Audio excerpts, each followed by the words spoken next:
Do you know what happened to Jesse Buia in 1503? He was once the most feared figure in Italy, a formidable military leader, a duke, and Machiavelli's ideal prince.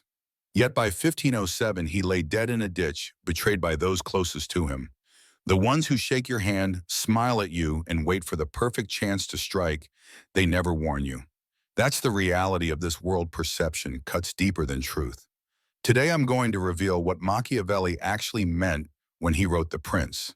Not the polished academic version they spoon-feed in classrooms, but the raw, unapologetic strategy that shaped the path of history's most influential rulers for over 5 centuries. And here's my promise: once you understand these truths, you'll see power dynamics playing out in every room you enter, and no one will ever catch you off guard again. Let me tell you about Michael. He was brilliant Harvard grad, top performer, admired by everyone at the firm. Then came a single misstep. During a routine meeting, he admitted he was struggling with a major assignment. "I could really use some support," he said. Within 2 months, he was quietly removed from the company. Why? Because the same colleague who smiled at him, Sarah, was quietly informing leadership he couldn't handle the pressure. You don't need to fall apart to be destroyed. You only need to seem fragile. Machiavelli didn't last by brute strength. He lasted by never looking vulnerable.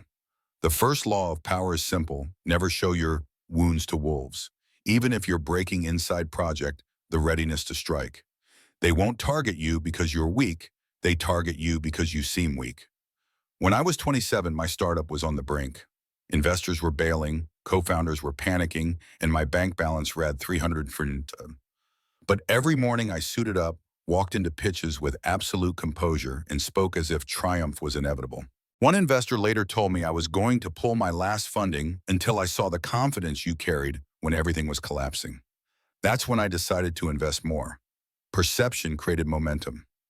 Everyone sees what you present. Very few understand who you truly are. Machiavelli wasn't just being poetic, he was issuing a tactic. You have to maintain the illusion of strength, especially when you're at your lowest. No public displays of distress, no emotional breakdowns online, no venting to people who aren't essential. Endure in silence. Every time you appear weak, someone is taking notes and calculating their move. Now let me ask you, who holds real power in the room? It's rarely the loudest voice. When Stalin attended World War II summits, he unnerved American diplomats, not with speeches, but with silence. While Churchill delivered rousing rhetoric and Roosevelt charmed the crowd, Stalin sat quietly watching. And when he finally spoke, every ear was tuned to him. By the end of those talks, he often walked away having secured everything he wanted. The more you talk, the more ammunition you hand your opponents. When no one knows what you're thinking, they worry about what you might do. Mystery is strength. Silence is a strategy. Think back to the last time you had a confrontation. Who lost control first? Who started defending themselves, justifying, over-explaining? That person lost the moment they opened their mouth. Next time you're challenged, pause for 3 seconds. Speak more quietly, not louder. Respond with a question instead of a statement. Let the silence hang heavy. You'll feel the shift in control immediately. Detach emotion from your decisions. Emotional reactions are easy to exploit. They lead to rash choices, apologies you didn't mean, and regret that lingers. That won't be you. Trade "how do I feel" for what outcome does this deliver. It's better to inspire fear than affection if you're forced to choose. Everyone throws around that line from Machiavelli, but very few truly grasp what it means. Julius Caesar was stabbed 23 times, yet the blow that hurt most came from Brutus, his trusted ally and apprentice. Caesar's final words weren't cries of pain, they were recognition. "You too, my child." In that instant, he realized the truth. Machiavelli would write down later, "Loyalty sounds noble until you realize it's a tool for control." Rarely is it genuine, it's a trade. People are committed to what benefits them, not to you. The moment your usefulness fades, so does their loyalty. Think about a company restructuring the same coworkers who toast with you on Friday or polishing their CVs on Saturday, aiming for your job by Monday.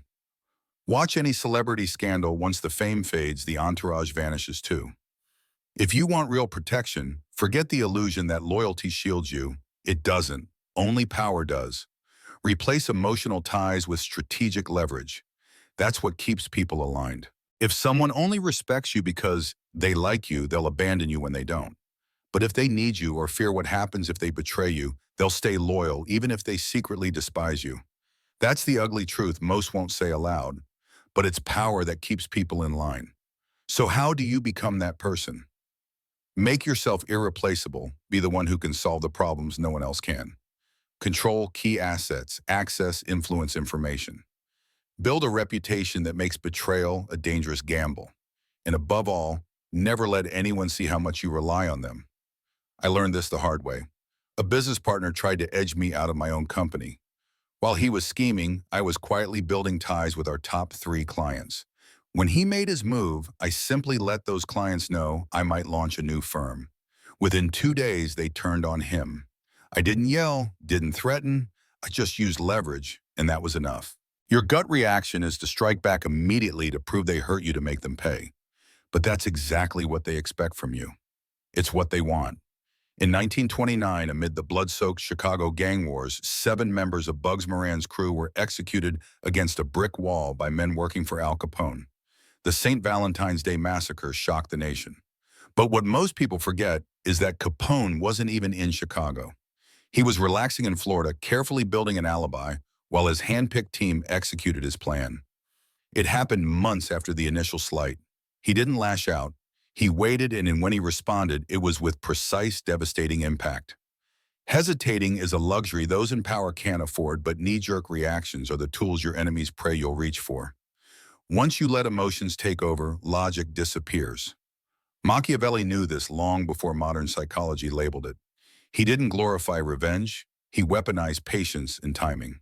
When someone moves against you, remember this sequence. First, act as if you're unbothered, maybe even grateful. Second, gather intel while they assume you are unaware. Third, locate their weaknesses and the things they rely on. Fourth, bide your time until they let their guard down. Fifth, strike with accuracy. No emotion, no theatrics, only outcomes. Never let them see the damage they've done. If they think they rattled you, they've already won. But if they attack and you don't even blink, if you answer with calm and strategy, they'll start questioning their strength. That hesitation becomes your weapon. The most dangerous figure in the room isn't the one shouting or basking in attention. It's the quiet observer, the one pulling strings without drawing focus. For decades, J. Edgar Hoover ran Washington from the shadows. He never held elected office. Presidents came and went, but Hoover never lost his grip. Why? Because he held secrets. He had files full of things powerful people never wanted public. He didn't need to threaten anyone directly. His control was quiet but absolute. Everyone feared crossing him, even if they didn't fully understand why. Being seen too much invites jealousy. Standing in the spotlight invites sabotage. But power that works in silence, power with no spotlight, is invulnerable. Your true strength should remain hidden. Let it be assumed. Let it be whispered about, never confirmed. The ultimate level of control, influence without recognition. Let others wear the title while you guide the throne. Let them chase praise while you quietly pull the levers. That's how you stay untouchable, by being present yet invisible. Be known for making results happen from the background. Let someone else be the public face while you design the moves. Build loyalty among powerful allies who trust your discretion. Stroke others' egos and let them believe they're in charge. Guide outcomes subtly while making them feel it was their idea. When you're hidden, you're unpredictable. And when you're unpredictable, you become unstoppable.